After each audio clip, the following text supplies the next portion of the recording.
Hello friends, શું તમે લીલા વટાણામાંથી એકદમ કુરકુરી અને ટેસ્ટી નમકીન બનાવીને તૈયાર કર્યું છે? અને જો ના, તો આજે હું લાવી છું તમારા માટે એકદમ ઇન્સ્ટન્ટ લીલા વટાણાની નમકીન બનાવવાની રેસિપી. નહીં પલાળવાની કે ગરમ પાણીમાં બાફવાની ઝંઝટ, બસ વટાણા ફોલો અને તૈયાર કરો. તો મિત્રો, ધમુસ કિચન એન્ડ વ્લોગ પર તમારું સ્વાગત છે. આજે આપણે બનાવીશું લીલા વટાણામાંથી નમકીન. બજારમાં ઘણી મોંઘી મળતી આ નમકીન તમે સાવ સસ્તામાં ઘરે બનાવીને તૈયાર કરી શકો છો. મિત્રો, આ નમકીન બનાવવા માટે વિડીયોને પૂરેપૂરો ધ્યાનથી જોજો અને પછી જ તમે ઘરે બનાવજો. એક પછી એક સ્ટેપને તમે ફોલો કરશો તો એકદમ સેફલી બજાર જેવી ટેસ્ટી કુરકુરી નમકીન બનાવીને તૈયાર કરી શકશો. તો ચાલો ઝટપટ બનાવીએ. અહીંયા લીલા વટાણાનું નમકીન બનાવવા માટે મેં 250 ગ્રામ જેટલા લીલા વટાણા ફોલી લીધા છે. તો મિત્રો, હજી બજારમાં લીલા વટાણા આપણને આસાનીથી મળી રહે છે. તો તમે પણ આવી રીતે ઇન્સ્ટન્ટ લીલા વટાણાની નમકીન બનાવીને તૈયાર કરી શકો છો. અહીંયા આપણે એવા વટાણાની ચોઈસ કરવાની છે કે એકદમ ભરેલો દાણો હોય. અહીંયા તમે જોઈ શકો છો, આખી શીંગ દાણાથી ભરેલી હોય અને દાણા એકદમ મોટી સાઈઝના હોય એવા જ આપણે વટાણા પસંદ કરવાના છે.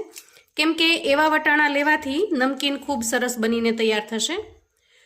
જો એકદમ નાના નાના અને ઝીણા દાણા જો આવ્યા હોય તો પણ આપણે એને અલગ કાઢી લેશું અને નમકીન બનાવવા માટે મોટા દાણા જ પસંદ કરીશું. હવે આ રીતે દાણા વીણી લીધા પછી આપણે એના અંદરથી ઝીણા ઝીણા દાણા હોય તો એને અલગ કાઢી લેવાના છે. જુઓ, તો અહીં આપણે બધા જ સારા દાણા અલગ કાઢી લીધા છે.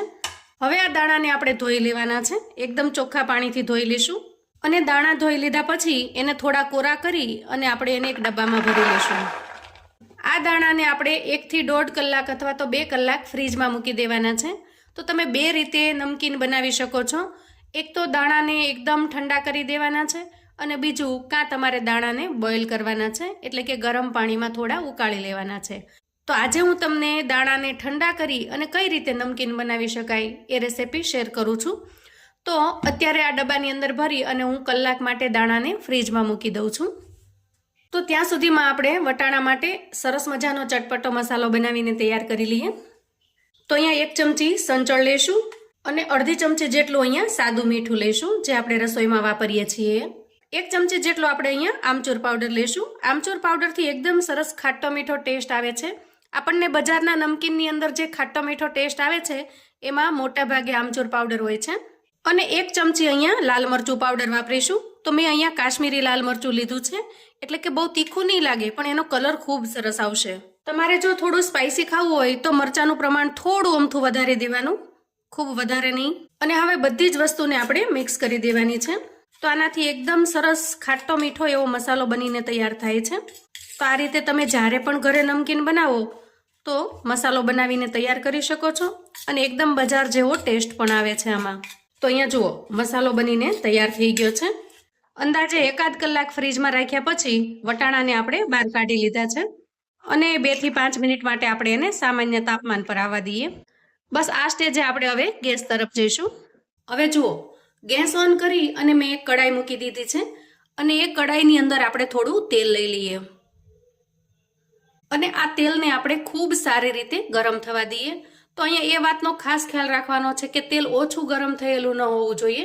થોડું સારી રીતે ગરમ કરવાનું છે અને પછી જ આપણે એમાં વટાણાને નાખીશું. તો અહીંયા ખૂબ ઝાઝું તેલ લેવું જરૂરી નથી. અહીંયા જરૂરિયાત મુજબનું તેલ જ આપણે વાપરીશું, જેથી કરીને તેલનો પણ બગાડ ઓછો થશે. તો તેલને ખૂબ સારી રીતે ગરમ થવા દેવાનું છે અને વટાણાને આપણે આવી રીતે ઝારામાં લઈ લેવાના છે, જેથી કરીને આપણે આરામથી એને બહાર પણ કાઢી શકીએ. મિત્રો, વટાણાને જ્યારે આપણે તેલમાં નાખીશું ત્યારે વટાણા ફૂટશે અને ખૂબ જ ઉછળશે. તો દાજવાની પણ ઘણી બીક રહેતી હોય છે. તો એકદમ કેરફુલી આપણે વટાણાને તળવાના છે, એ વાતનો તમારે ખાસ ખ્યાલ રાખવાનો છે. તો અહીંયા તમે જુઓ, તેલ સારી રીતે ગરમ થઈ ગયું છે. ગેસની ફ્લેમને હવે આપણે મીડિયમ કરીશું અને વટાણાને આપણે આવી રીતે તેલની અંદર થોડા ડૂબે એ રીતે કરીશું અને આ રીતે ચલાવશું, જેથી કરીને થોડા સંતળાઈ જાય. તો આ રીતે ઉપર નીચે કરીને આપણે થોડા તળી લેવાના છે, જેથી ફૂટે નહીં. એ તમે જોઈ શકો છો, કેમ કે એક સાથે જો તેલની અંદર નાખીશું તો વટાણા ફૂટી જશે અને આપણને દાજવાની પણ બીક લાગે છે. તો અહીંયા તમે જોઈ શકો છો મિત્રો કે હું થોડા થોડા કરી અને વટાણાને તળું છું. જુઓ, વટાણા ફૂટતા બંધ થાય પછી આપણે એને તેલની અંદર વધારે ડૂબાડીશું. અહીંયા તમે જોઈ શકો છો થોડા ઘણા શેકાઈ ગયા પછી વટાણા ફૂટશે નહીં અને તમે એને સારી રીતે તળી શકશો. અહીંયા તમે જોઈ શકો છો કે વટાણા એકદમ સરસ તળાઈ ગયા છે અને એના અંદરથી જે બબલ્સ નીકળતા હતા એ પણ ઓછા થઈ ગયા છે. તો જ્યારે બબલ્સ નીકળવાના ઓછા થઈ જાય ત્યારે સમજવાનું કે સારી રીતે તળાઈ ગયા છે અને અમસ્તાઈ તમે જોશો બ્રાઉન કલરના થઈ ગયા છે. હવે આ વટાણાને આપણે કિચન પેપર મૂકી અને એના ઉપર કાઢી લઈએ જેથી કરીને વધારાનું તેલ છે એમાં આવી જાય. તો આ રીતે થોડા થોડા કરી અને આપણે બધા જ વટાણાને તળી લેવાના છે. એક વખત જો એના અંદરનો ભેદ નીકળી જશે તો પછી વટાણા ઉડશે નહીં અને પછી તમે એને સારી રીતે તળી શકશો. તો વટાણાને આપણે એકદમ બ્રાઉન કલરના થવા દેવાના છે, નહીં તો કાચા રહેશે. તમારે આ રીતે જો સીધા તેલની અંદર નાખીને તળવા હોય તો પણ તળી શકો છો, પણ એક વખત બધા જ વટાણા ફૂટી જાય પછી, નહીં તો શું થશે, બધા વટાણા એક સાથે ફૂટશે અને દાજી જવાય.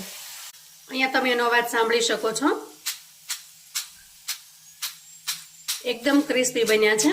બીજી એક રીત એવી પણ છે કે વટાણાને જ્યારે તમે તેલની અંદર આવી રીતે મૂકો એટલે ઉપર થાળી ઢાંકી દેવાની અને પછી જારાને આપણે આવી રીતે ચલાવતો જવાનો છે. તો આ રીતે થાળી મૂકી દેવાથી જેટલા પણ વટાણા ઉડશે એ અંદર જ રહેશે, બહાર નહીં નીકળે. તો આ રીતે થાળી મૂકી અને તળવાની જે રીત છે એકદમ સેફ છે. આમાં દાણા નહીં ઉડે અને તમે દાજશો પણ નહીં. તમને બે રીત બતાવી છે, કોઈ પણ રીતે તમે વટાણાને તળી શકો છો. હવે હું બાકી વધેલા વટાણાને પણ તળી લઉં છું. તો જુઓ, અહીંયા વટાણાને આપણે તળીને તૈયાર કરી લીધા છે. પણ મિત્રો બહુ જ પ્રિકોશન રાખવાનું અને ખાસ ખ્યાલ રાખવાનો, કેમ કે વટાણા લીલા છે અને એ તેલમાં પડે ત્યારે ખૂબ જ ઉડે છે. તો ખાસ કેરફુલી હું વારંવાર એટલા માટે કહું છું કે તમે રેસીપી બનાવતી વખતે દાજી ન જાઓ. હવે આપણે તૈયાર કરેલો મસાલો છે એને વટાણામાં મિક્સ કરી દઈએ. તો અહીંયા જુઓ, મસાલાને આપણે મિક્સ કરી દીધો છે. તો અહીંયા તમને વધારે ગમે તો થોડો વધારે અને ઓછો ગમે તો ઓછો, એ રીતે તમે મસાલો એડ કરી શકો છો. એકદમ સરસ તળાઈ ગયા છે અને એકદમ ક્રન્ચી પણ બન્યા છે. અહીંયા હું તમને દાણાની ક્રિસ્પીનેસ બતાવું. જુઓ, એકદમ ક્રિસ્પી બન્યા છે અને એના ઉપરનો જે મસાલો છે એકદમ ટેંગી ટેસ્ટી લાગે છે. તો મિત્રો આટલું સરસ મજાનું નમકીન જો આપણે ઘરે બનાવીને તૈયાર કરી શકતા હોઈએ તો બજારમાંથી મોંઘું નમકીન શા માટે લાવવું? બાળકોને ટિફિન બોક્સ માટે, નાસ્તા માટે કે ઘરે હાલતા ચાલતા પણ થોડો ઘણો નાસ્તો કરવો હોય તો આ રીતે તમે બનાવીને તૈયાર કરી શકો છો. ચવાણું બનાવવું હોય કે ચેવડો બનાવવો હોય તો એના અંદર પણ તમે આને એડ કરી શકો છો, નાખી શકો છો. સ્વાદ એકદમ બમણો થઈ જશે. અહીંયા તમે અવાજ પણ સાંભળી શકો છો. એકદમ સરસ ક્રિસ્પી બન્યા છે અને સાથે સાથે એકદમ ટેસ્ટી પણ બન્યા છે.